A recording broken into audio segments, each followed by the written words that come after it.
विधन अनेक सब धरती कागज करम सब वन कलम कटाए सात समुद्र शाही करम सतगुरु गुण लिख्यान जाए। राम राम राम राम।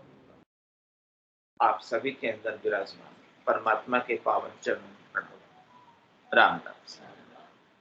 अनंत श्री सदगुरु सुखराम जी महाराज की अंडे वाणी उजागर पुरुष का अंग चल रहा है। महाराज फरमा रहे हैं, मैं तो देव असल हूँ साचो तीन में फेर न सारा तू सुन गोल गम है रा सब पाखंड ले शिर धारा भरड़े के सो वेश बनायो दुनिया को ठग खावे अंत काल सब ही पिस्तावे जो तुझ बूझण आवे सांची सभे मान तुम लीजो वेद भागवत जोय कह सुखी राम बिना उजियागर कल जुग भरड़ा हो। कह रहे महाराज, मैं तो देव असल हूँ साचो, मैं असली देव हूँ, सच्चा देव। देव कौन है? तन देवल बीच आत्म देवा निर्गुण भक्ति भजन है देव। ये तन आपका देवल है, ये तन आपका मंदिर है। इस मंदिर के अंदर देवरे में देवता विराजमान। ये देवता कौन है? आत्मदेव। ये आत्मदेव परमात्म देव के अंश हैं। परमात्म देव ही है। जैसे पानी की बूंद होती है तो उसमें कितने प्रतिशत पानी होता है? एक पानी की बूंद में कितने प्रतिशत पानी होता है? पक्का या कम होता है? एक बूंद में एयर भी होती है। 7% पानी होता है। उनका जवाब सही है। एक पानी की बूंद में 7% पानी होता है। पानी के सिवाय और कुछ भी नहीं होता। ऐसे ही आपकी आत्मा में कितने प्रतिशत परमात्मा है? 7%। तो फिर अपने आप को आप परमात्मा क्यों नहीं मानते? शरीर क्यों मानते हो? कुछ भी आप बोलते हो, हमारा दृष्टि शरीर पे परमात्मा जो आत्मदेव है उसकी तरफ बता जाती है। महाराज वही कह रहे कि आत्मदेव पे आपकी दृष्टि जानी चाहिए, जो परमात्म देव ही आपके भीतर विराजमान है। तन देवल बीच आत्म देवा निर्गुण भक्ति भजन है। ऐसे निर्गुण की भक्ति, निराकार की भक्ति, अयोनि अजोनि की भक्ति, निरंजन की भक्ति, उसका भेद हमें मिल जाए। तो महाराज कह रहे कि मुझे भेद मिला हमारे सदगुरु श्री विरमदास जी से, तो मैंने मेरे देव को पहचान लिया, यानी मैंने मेरे स्वरूप को जान लिया। मेरा सच्चा स्वरूप क्या है, मेरी सच्ची जाति क्या है? ईश्वर अंश, जीव अविनाशी, चेतन अमल, सहज सुख राशि। मैं अविनाशी हूं। मैंने अविनाशी स्वरूप को जाना है।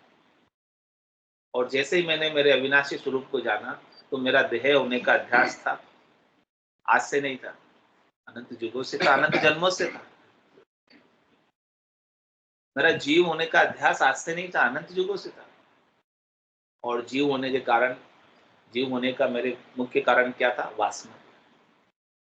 उस वासना के कारण मैं जीव ही बना रहता था। अंत काल में होती वासना, जहां मैं वासा पाया, कै सुखराम वासना ऊपर कर सवारी। मैं वासना के ऊपर सवारी कर करके अनेक शरीर का 84 लाख जीवन, लेकिन अब मुझे मेरे स्वरूप का ज्ञान, मेरे शुद्ध स्वरूप का, चेतन स्वरूप का, आनंद स्वरूप का सम्यक ज्ञान हो। अब मैं समता में आ गया। अब मेरी कोई वासना नहीं, इच्छा नहीं, चाहना नहीं, आशा नहीं, तृष्णा नहीं, मनोरथ नहीं, मनोकामना नहीं, संकल्प नहीं, विकल्प नहीं, अब कुछ भी नहीं रहा। ऐसे में ब्रह्म ज्ञान को, तत्व ज्ञान को, सार तत्व को, खास चीज को, मुख्य चीज को, मूल ज्ञान को सदगुरु की कृपा से उपलब्ध हो गया। ऐसे ज्ञान का बोध मुझे मेरे घट के भीतर हो गया। अब मैं साक्षी भाव में आ गया, दृष्टा भाव में आ गया। अब जो भी दृश्य था वो मेरे लिए गौण हो गया। अब साक्षी और दृष्टा ही मेरे लिए मुख्य हो गया,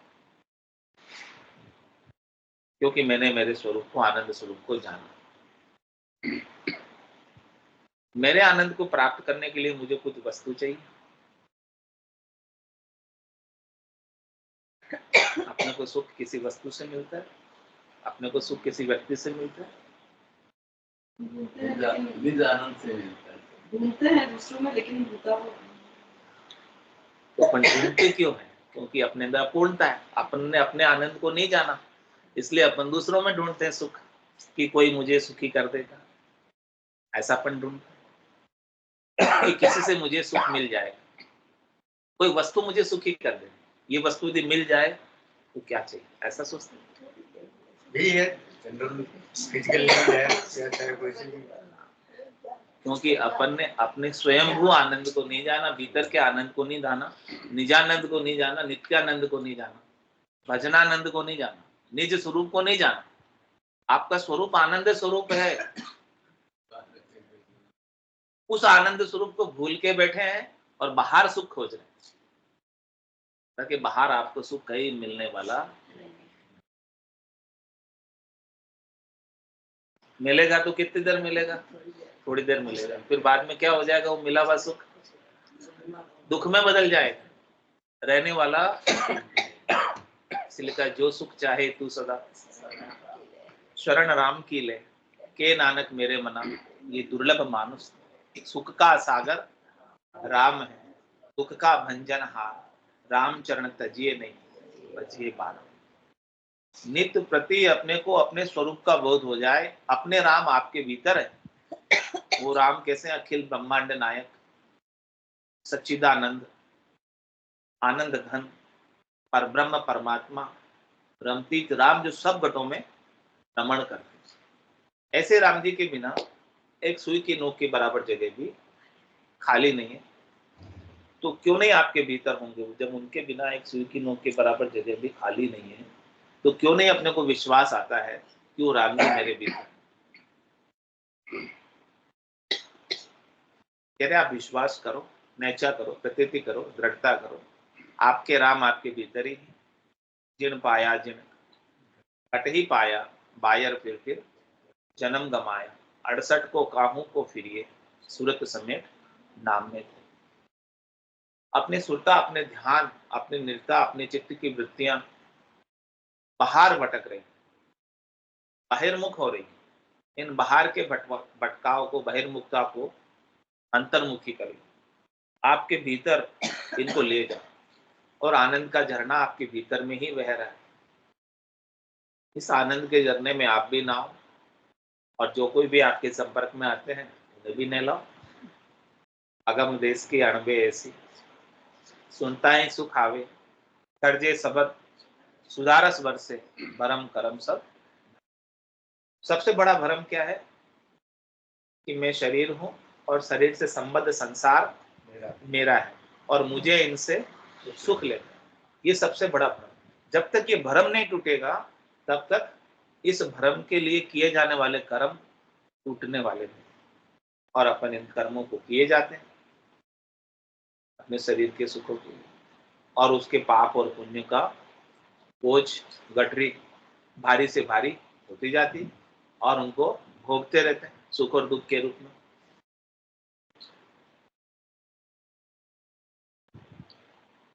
दुख को भोगने से पाप का क्षय होता है, और सुख को भोगने से पुण्य का क्षय होता है। तो इस प्रकार से अपन पाप और पुण्य के अंदर, करनी और क्रियाओं के अंदर पढ़कर 3 लोक 14 भवनों में बार बार घूमते रहते हैं, भटकते रहते हैं। 3 लोक के फेरे में 3 लोक का फेरा हुई, गाड़ी बेल फिरे। जैसे गाड़ी के बेल की तरह घूमते रहते हैं करनी क्रिया करके, उपाय करके। कभी सुख प्राप्ति का, सारे उपाय तो सब सुख प्राप्ति के ही करते हैं, लेकिन नहीं चाहते हुए भी क्या आ जाता है? हाँ, आ जाता है, दुख आ जाता है। नहीं चाहते, कौन चाहता है दुख आना? कौन दुख के लिए उपाय? कोई चोरी भी करता है तो किसके लिए करता है? दुख पाने के लिए, दुख पाने के लिए करता है चोरी। हाँ, वो देखता है कि चोरी करने से मैं तत्क्षण सुखी हो जाऊंगा, जो चीज मेरे पास नहीं है चोरी करके पा लूं, ताकि मैं तत्क्षण सुखी हो जाऊं।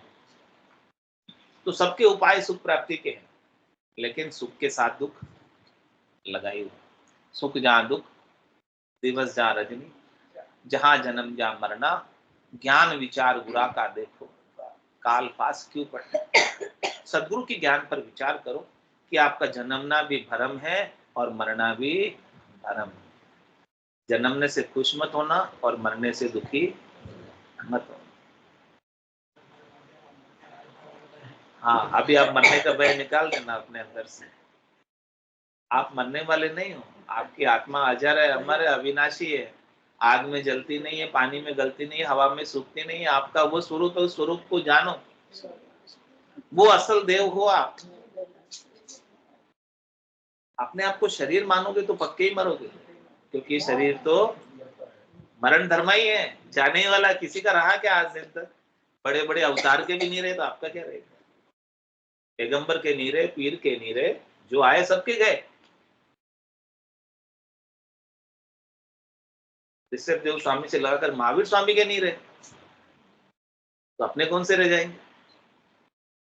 लेकिन उन्होंने अपने निज स्वरूप को जाना कि मेरा नहीं मरने वाला स्वरूप क्या है। उस स्वरूप को जानने के कारण वो अमर हो गए, केवल पद आनंद पद के वासी हो गए। नहीं तो 3 लोग 14 भवनों में अभी भी बार बार शरीर धर रहे होते। अब उनको शरीर धरने की आवश्यकता नहीं रही। जिस चीज को पाने के बाद कुछ पाना बाकी नहीं रह जाता तो क्यों शरीर धर के? कुछ पाना बाकी हो, अपूर्णता हो, कुछ आकांक्षा हो, कुछ चाहना हो, कुछ इच्छा हो, कुछ वासना हो, कुछ आशा हो, कुछ तृष्णा हो, कुछ मनोरथ बाकी रह जाए, कुछ मनोकामना बाकी रह जाए, तो उसकी पूर्ति के लिए ये जीव वापस शरीर धरकर आ जाए। ये चाहना, इच्छा, वासना, आशा, तृष्णा ही इस आत्मा के ऊपर जीव भाव है।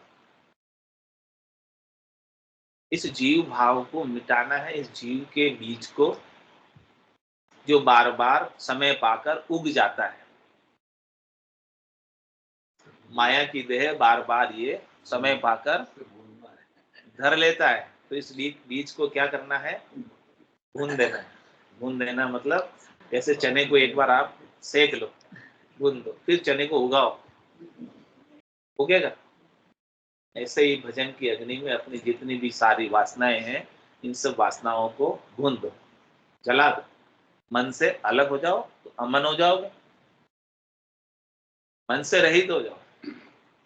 ये बीज आपके मन के अंदर पड़ा हुआ है, बार बार उगने। शब्द रूप रस गंध स्पर्श, इन सुखों के भोग का बीज कहाँ पड़ा हुआ है? आपके मन में है, आपकी बुद्धि में है, आपके चित्त में है, आपके अहम में है, आपके प्रकृति द्वारा निर्मित सूक्ष्म शरीर में है। उसके कारण से स्थूल शरीर धरकर आता है। तो महाराज कह रहे इन सब को भून दो, इन सब की वासनाएं, इच्छाएं, आशाएं, तृष्णाएं से अलग हो। ये चीज कोई आपको प्रभावित नहीं करे, सुखी या दुखी नहीं करे। आप इनसे असंग हो जाओ, इनके संग रहते हुए असंग हो। जग में रहूं तो ऐसे रहूं जो जल में कमल का फूल। जग में रहते हुए, जल में रहते हुए कमल का फूल, कमल के पत्ते भीगते नहीं, खराब नहीं होते। ऐसे ही अपने को संसार में रहते हुए संसार से असंग रहे। इनसे हेत नहीं करना, मोह नहीं करना, आसक्त नहीं करना। इसे नाटक रूप, खेल रूप मानकर खेल लेना। जग को हेत सकल दुखदायक, जासंग सुख मति जानो, सुखदायक सतसंगत जुग में सदगुरु शरण। सत्य की शरण लो, सदगुरु की ज्ञान की शरण लो। सत्य वस्तु की बोध करो कि सत्य चीज क्या है, उसकी पहचान करो, सत्य स्वरूप का भान करो। सत्य स्वरूप का आनंद लो। तो महाराज कह रहे मैं तो देव असल हूँ साचो, मैं वही असली देव हूँ, मैं वही असली परमात्मा हूँ, दूसरा नहीं हूँ। मेरी जो इस बूंद में 100% परमात्मा है, 100% जल है, 1% भी इसके अंदर कमी नहीं है। मैं तो देव असल हूँ साचो, दिन में फेर न सारा, कह रहे महाराज की उसके अंदर फेर सारा। तो जो इस प्रकार का अपना बोध कर लेता है वो तो उजियागर हो गया। उजियागर यानी उनको सब जानने लगते हैं कि ये केवल ज्ञानी है। केवल का मतलब क्या है? ओनली वन, जिसमें कोई दूसरे का अस्तित्व नहीं रहे। एग्जिस्टेंस अस्तित्व रहे तो किसका रहे? Only one. यानी जिसने अपने एग्जिस्टेंस को जान लिया, अपने अस्तित्व को, वजूद को जान लिया, जिसने अपनी सत्ता को जान लिया कि मेरी सत्ता के अलावा और किसी की सत्ता नहीं। इस संसार में माया की कोई सत्ता अपनी अलग से नहीं है।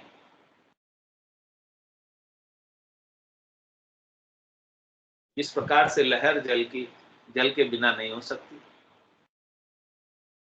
इस प्रकार से आभूषण सोने के बिना नहीं हो सकते, इस प्रकार से सकोरा या घड़ा मिट्टी के बिना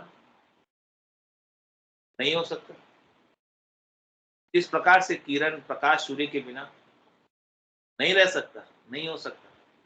सूर्य है तो उसके किरण है, जल है तो उसकी लहर है, स्वर्ण है तो उसका आभूषण है, मिट्टी है तो उसका सकोरा है, घड़ा है। तो अपने मिट्टी होने के स्वरूप को जानो, अपने परमात्मा होने के स्वरूप को जानो। परमात्मा है तो ये सारा दृश्य जगत संसार हमें दिख रहा है, दिखाई दे रहा है। तो अपनी दृष्टि कहाँ होनी चाहिए? मूल पर। मैं तो देव असल हूँ साचो, दिन में फेर न सार। मैंने मेरे असली देव की पहचान कर ली। अब मेरे लिए तो यही आरती, यही पूजा, राम बिना दर से नहीं दूजी। अब मेरा तो हर एक कार्य आरती हो गया, अब मेरा तो हर एक कार्य पूजा हो गया, अब मेरा तो हर एक कार्य सेवा हो गया। मैं भोजन प्रसाद भी पाता हूँ तो हमारे राम जी के भोग लग जाता है, भोग लगा के ही पाता हूँ तो हमारे राम जी के भोग लग जाता है। हमारे राम जी तो हमारे कहाँ है? अंदर ही है। मैं तो देव असल हूँ सांचे, सांचे देव के भोग लगते, इनमें फेरना सारा। कह रहे महाराज जिन्होंने ऐसा तत्व ज्ञान, सार चीज का ज्ञान, सत्य स्वरूप का ज्ञान, आनंद स्वरूप का ज्ञान नहीं पाया, उनके लिए कह रहे हैं तू सुन गोल गम है रासत पाखंड ले सिद्धा। किसने नहीं पाया वो किसके समान है?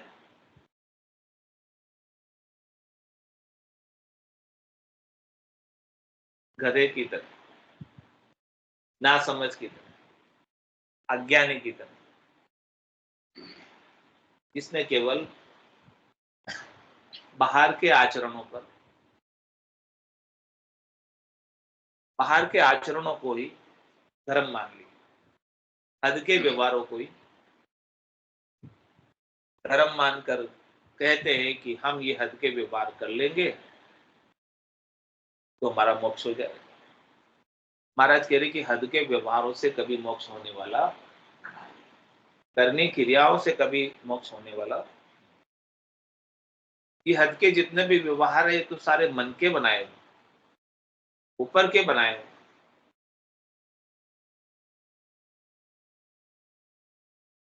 और जो इस शरीर के ऊपर वेश पहन रखा है, कपड़े रंगा कर पहन रखे हैं, उनकी भी कोई वैल्यू नहीं। कोई भी रंग के पहन, कोई सफेद पहन लेते हैं, कोई गेरुए पहन लेते हैं, कोई भगवा पहन लेते हैं, कोई गुलाबी पहन लेते हैं, कोई हरे पहन लेते हैं, कोई काले पहन लेते हैं। सब अपने अपने मत पंथ संप्रदाय के अनुसार कपड़े रंगाकर पहन लेते हैं। तो क्या कपड़े रंगाकर पहनने से ब्रह्म ज्ञान प्राप्त हो जाएगा? वो तो महाराज कह रहे हैं, पाखंड कर रहे हो, दिखावा कर रहे हो, ऊपर का हद का व्यवहार कर रहे हो। उससे ब्रह्म ज्ञान प्राप्त होने वाला, ब्रह्म ज्ञान तो आप अपने स्वरूप का बोध करोगे तब ही मिलेगा। इसलिए महाराज कह रहे, भोला जीव वैश्य सु डर फे, यूं नहीं माने मोई। मैंने अपने स्वरूप का बोध किया, आनंद स्वरूप को जाना, लेकिन जो भोले जीव है, नासमझ है, वो वेशधारी को मानते हैं कि उन्होंने वेश धारण कर रखा है। गुरु तो पदवी हमारी आदू, सुन ज्ञानी कहूं कोई, भोला जीव वेश सु डर पे, यूं नहीं माने मोई। भोले जीव जो है वेश से डरते, इसलिए मुझे नहीं मानते, जबकि तत्व ज्ञान तो मेरे पास। गुरुपद देश को हमने जाना, गुरुपद देश को हमने प्राप्त किया, उस गुरुपद देश का बोध हमें है, उस तत्व की जानकारी है। लेकिन भोले जीव नहीं समझते हैं, वेशधारी के साथ ही अपने समय को पूरा लगा देते हैं और चीज कुछ हाथ लगती नहीं। क्यों मुंदड़ा की लगी क्या चीज हाथ? सही, चीज हाथ तो वहीं लगेगी जिसको ब्रह्म ज्ञान, तत्व ज्ञान, सार तत्व का केवल ज्ञान हो। नहीं है जिसके पास, मुझसे आप कैसे लोगे? जिसके पल्ले में वस्तु नहीं है वो आपको वस्तु कैसे दे? जिसके पास वस्तु है तो वो दे दे। लेकिन वेश से डरकर अपन मान लेते हैं कि इनके पास वस्तु होगी, लेकिन वो कोई निश्चित नहीं है कि वस्तु हो।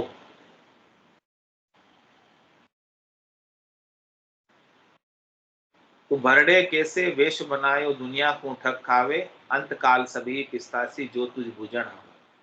कह रहे महाराज के, आपने ये वेश किस लिए पहना, किस लिए बनाया? क्या केवल दुनिया वालों को ठग के खाने के लिए बनाया? आप दुनिया वालों का समय भी ठग रहे हो, श्वास से भी ठग रहे हो, पैसे भी ठग रहे हो उनसे, दान दक्षिणा भी ले रहे हो। सब कुछ दुनिया वाले वेश को देखकर चढ़ा जाते, लेकिन कह रहे हैं कि अंतकाल सब ही पिसता है।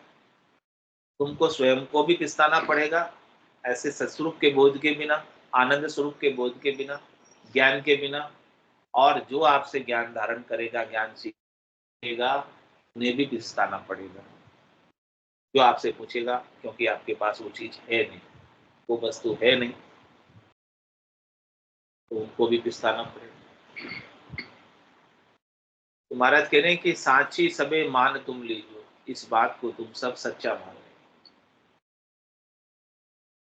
वेद भागवत लो, यदि आपको विश्वास नहीं होता तो आप चारों वेदों को देख लो, भागवत को देख लो, उसमें भी ब्रह्म ज्ञान, तत्व ज्ञान, तत्वमसी, इन सब का वर्णन आता है, सार चीज का वर्णन आता है। और उसी के अंदर सार चीज छिपी हुई है, सूक्ष्म रूप से उसके अंदर डाली हुई। चारों वेद दही सम, ग्रत संत सो वाणी। तो ऐसे संतों की वाणी ग्रत के समान है, चारों वेद दही के समान है।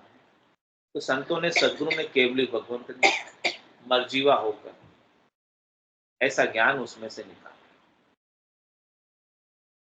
चारों वेद संबंधे भाई, जामे हीरो डारी, मर्जीवा बिन प्रथन राधे पचपच जन्म न। चारों वेदों का ज्ञान बहुत इंपॉर्टेंट है, महत्वपूर्ण है, खास है। इसके अंदर सब बातें बता रखी। इसमें हीरा तत्व ज्ञान का, ब्रह्म ज्ञान का, तत्वमसी का है इसमें। लेकिन जो इसकी गहराई तक जाता है उन्हें वो चीज प्राप्त होती, ऊपर ऊपर से प्राप्त होती है। करनी और क्रियाओं का भी ज्ञान है, तीन लोक में सुख प्राप्ति का भी ज्ञान है, वो सब प्रकट है, प्रत्यक्ष से सबके सामने है, क्योंकि उसका अनुभव इंद्रियों के द्वारा हो जाता है। जिस चीज का इंद्रियों से अनुभव नहीं होता, जो चीज इंद्रियातीत है, वचनातीत है, कालातीत है, समयातीत है, उसको जानना है। वो सदगुरु की कृपा से ही जान सकते हैं, उसके बिना जान नहीं सकते। ज्ञानी अर्थ माए सो सोजे यो अर्था सुन्यारो, क्यों कर मिले पंडित को साहेब सत्स्वरूप विचार। ज्ञानी अर्थ में सोचते हैं, लेकिन ये अर्थ से भी अलग है। तो ऐसे सत्स्वरूप का विचार, आनंद स्वरूप का विचार अर्थ करके नहीं समझ सकते, क्योंकि आपकी बुद्धि की क्षमता नहीं है कि समझ सके। मुख की हाजत नहीं है कि कह के सुना सके। राम कागदा ऊपर मंडे नहीं, मुख और जीभ पर आवे नहीं। रूप देख देखन के माई दृष्टि मुझमें आवे नहीं। हे भूप निज नाम मुख माय नहीं आवे, ज्ञान गम सोजा गत नाय पावे। तत्व रूपी गुरु की दिल मेर भाई, निज नाम जागे शिष्ट।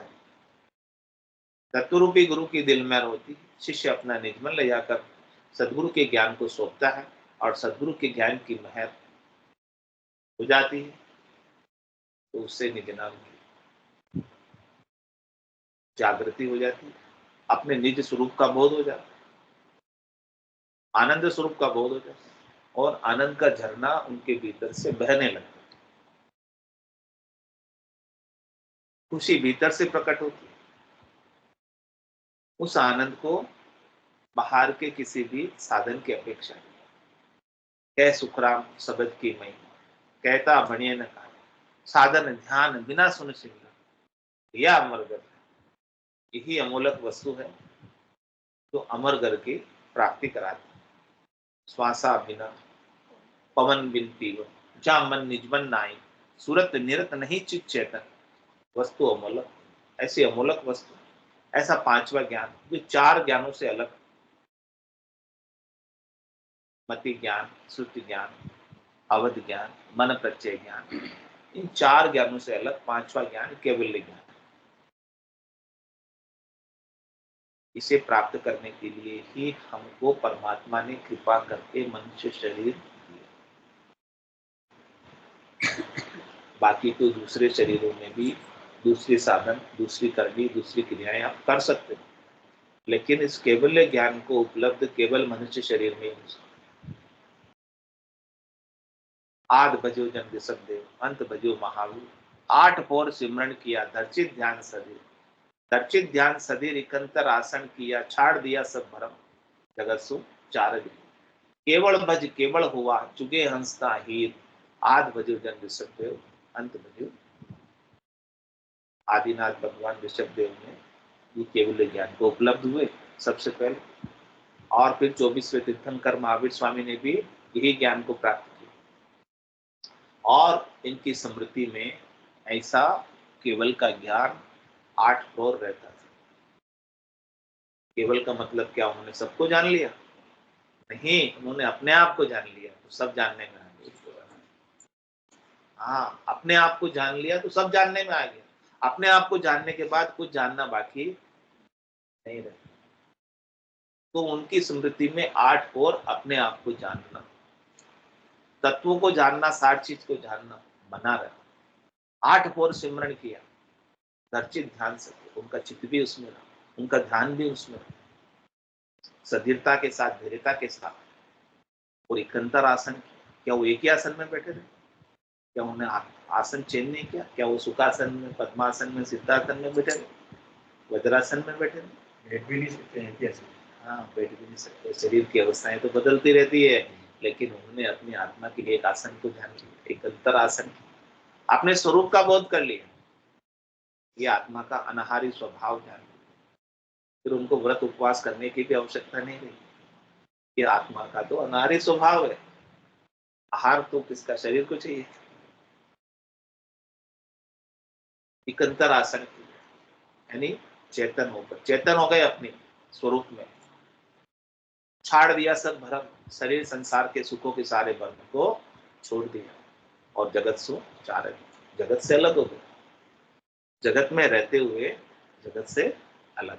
आप लोगों को ऐसे ही था, जैसे उन्होंने किया, जिस मार्ग पर चलकर वो अनंत पद को उपलब्ध हो सकते हैं, तो अपन क्यों नहीं?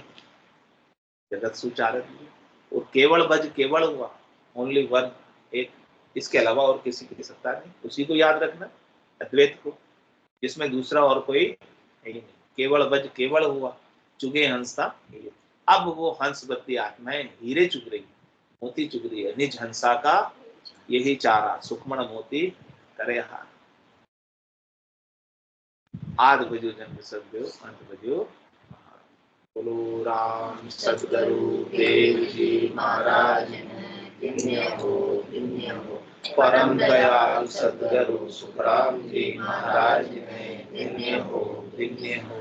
अनंत श्री सदगुरु सुखराम जी महाराज के ज्ञान स्वरूप भगवान ने दिव्य हो केवल भगवंता ने दिव्य हो जीवा तारण जहाज में, दिव्य हो मोक्ष के मालिका ने दिव्य हो। अनंत कोटि संतान ने दिव्य हो। राम सभा में राम राम राम राम राम राम राम सा राम राम सा, सब संतान ने सत्संग ने राम राम।